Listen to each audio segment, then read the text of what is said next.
The moment I realized I was no longer alone on my own land didn't come with shouting or footsteps or flashing lights. It came with silence, a sudden, unnatural silence that fell heavier than noise.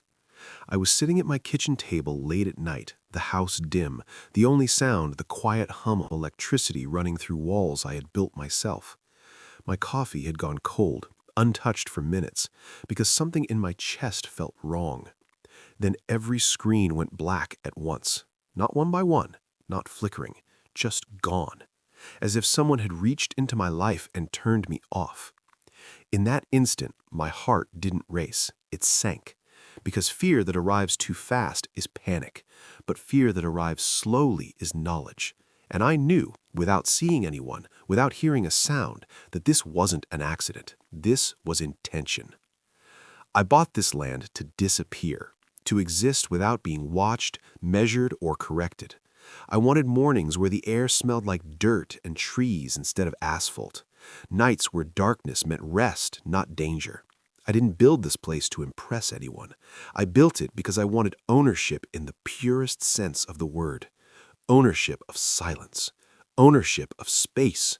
Ownership of myself. What I didn't understand back then was that control hates distance, and the HOA, sitting comfortably in their polished subdivision miles away, hated that they couldn't reach me easily. They hated that I didn't need them, that I didn't ask permission, that my land didn't fit neatly into their rules, their boxes, their fragile sense of authority. It started politely, it always does. Letters written in friendly fonts, words like community standards and shared responsibility. I remember laughing out loud the first time I read one because there was no community here, just trees and gravel and sky. But the letters kept coming, then fines, then warnings, then visits, always smiling, always calm, always delivered with the kind of tone that assumes eventual obedience. I didn't respond, I didn't argue, I didn't explain. Silence was my answer, and silence made them angry. For weeks, nothing happened, or so I thought. But once you're targeted, you feel it before you see it. Cars slowed near my gate. Headlights lingered too long. Footprints appeared where they shouldn't have been. At night, the woods felt different, not threatening, but observant, like eyes without faces. I told myself I was imagining it. I wanted to believe that, but deep down I knew better. The night the cameras went dark was the night pretending stopped. My phone buzzed just seconds later. One message, no name, no explanation, just a photo of my front gate taken from inside my property, close enough that I could see rust spots I hadn't noticed before. Underneath it were 6 words that burned themselves into my memory. Compliance comes one way or another. I read it 3 times, slowly, carefully, letting each word settle. This wasn't about fines anymore. This wasn't about rules. This was about pressure, about fear, about sending men where letters failed. I stepped outside into the night, closing the door quietly behind me. The air felt wrong, too still, too heavy. Somewhere near the tree line, something moved. Not fast, not careless, purposeful. I didn't shout, I didn't threaten. I just stood there long enough for them to know I was aware, then went back inside. That was the moment I made a decision that would change everything. I wasn't going to call anyone. I wasn't going to report anything. I wasn't going to wait for permission to feel safe on my own land. Because by the time help arrived, these people would already feel at home here, and once that happens, it's almost impossible to take it back. Fear didn't push me into action. Control did. I worked through the night slowly, deliberately, not rushing, not panicking. I wasn't building traps. I wasn't preparing violence. I was reshaping certainty, turning familiarity into doubt, turning confidence into hesitation. I brought backup power online, rerouting systems I'd installed years ago and never thought I'd need. My cameras came back silently, hidden feeds only I could see. When I checked them, my stomach tightened. 3 figures stood near the fence line, dark clothes, calm posture, comfortable. One of them laughed quietly, and that sound stayed with me longer than it should have. I thought about every letter, every fine, every smile that tried to shrink me on my own land. I thought about how easy it would have been to give in, to move the fence, to comply, and how that compliance would never have been enough. So I let the land speak. Lights came on in places that made no sense. Paths felt slightly wrong underfoot. Sounds carried oddly, bouncing in directions they shouldn't. Nothing dramatic, nothing obvious, just enough to make men who relied on control start questioning it. They came back around 3 in the morning, more of them this time. I watched them hesitate. I watched them whisper. I watched confidence slowly drain as the environment refused to behave. One of them stumbled, not hurt, just startled, and that single moment of imbalance spread. Voices rose, orders contradicted each other, control cracked. I waited until confusion peaked, then spoke once, calmly. "I see you," I said, "and this ends tonight." I didn't shout, I didn't threaten, I didn't need to. The silence that followed did more damage than any weapon could. They ran, not panicked, but relieved, like men who finally understood they were somewhere they didn't belong.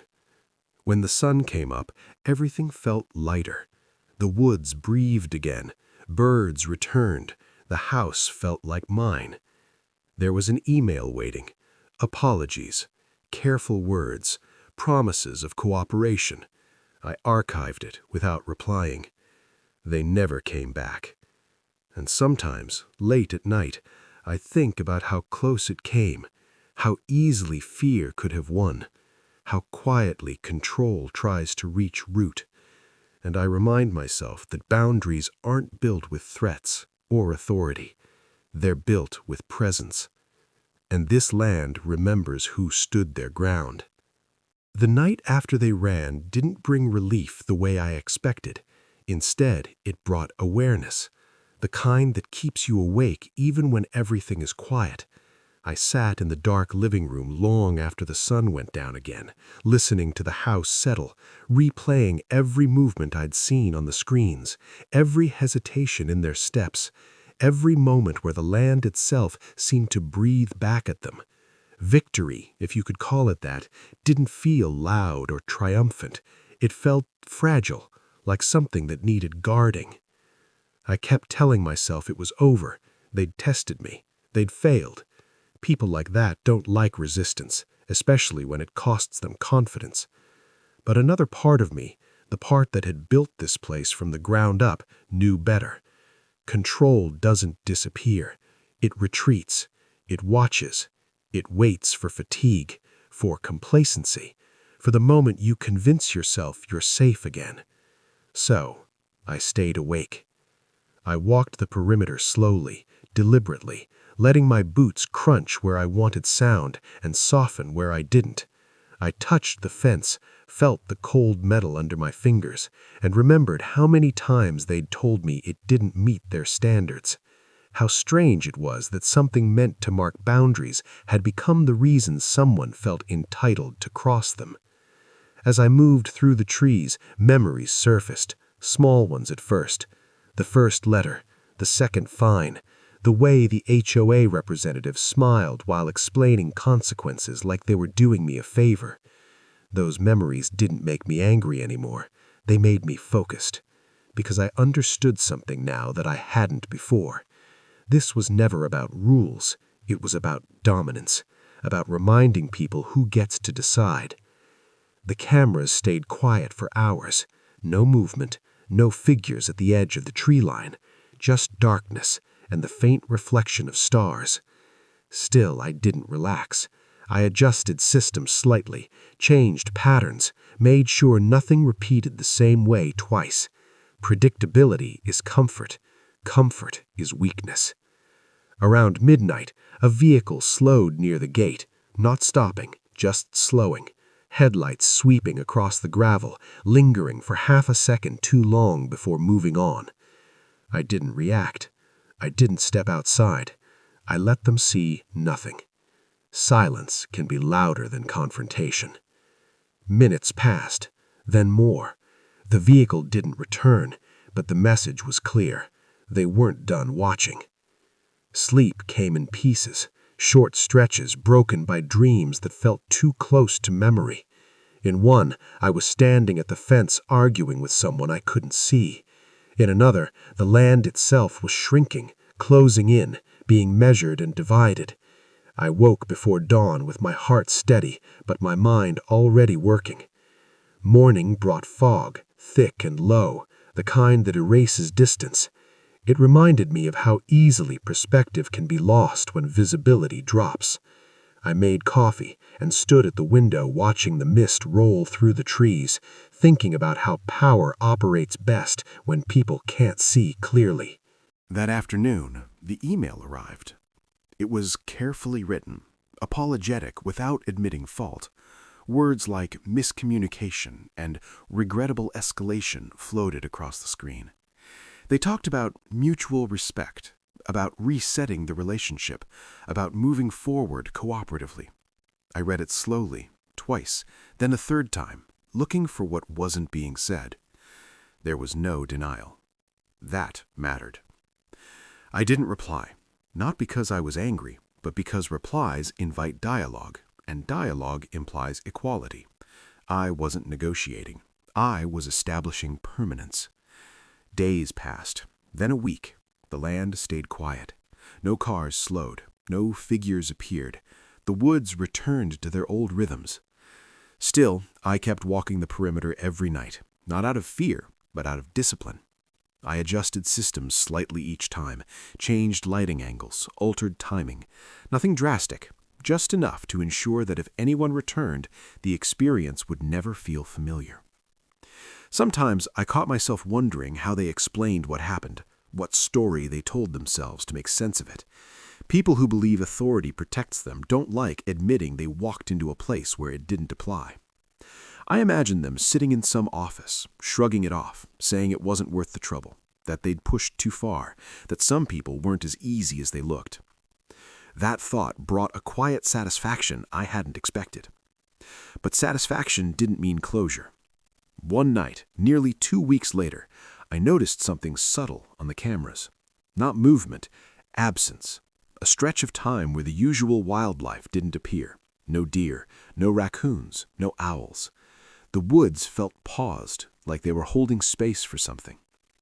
I didn't turn on lights. I didn't speak. I waited. Then I saw it. A shape just beyond the fence. Not crossing, just standing there, alone. He didn't move much, didn't test anything, just stood, hands at his sides, head tilted slightly like he was listening. I watched him for a long time, my breathing slow, my thoughts steady. This wasn't a hired gun. This was something else. A messenger, a check-in, a final measurement. I let him stand there. Minutes passed. 10, 15. The night stretched.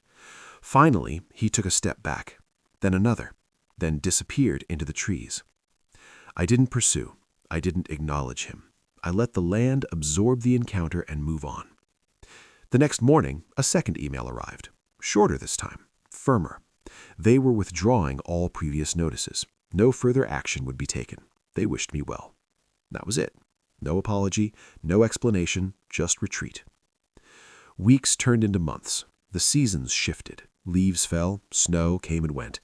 And slowly the tension I'd been carrying eased, not because I forgot what happened, but because I understood it. I understood that standing your ground doesn't always look dramatic. Sometimes it looks like patience, like preparation, like refusing to be rushed into someone else's rules. I still live here. I still walk the land at night, not because I expect trouble, but because this place and I went through something together. It tested me.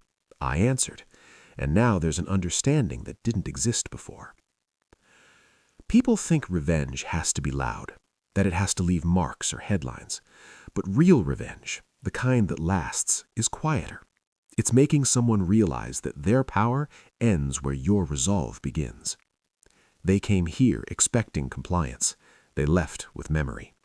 And memory is a boundary no one crosses twice.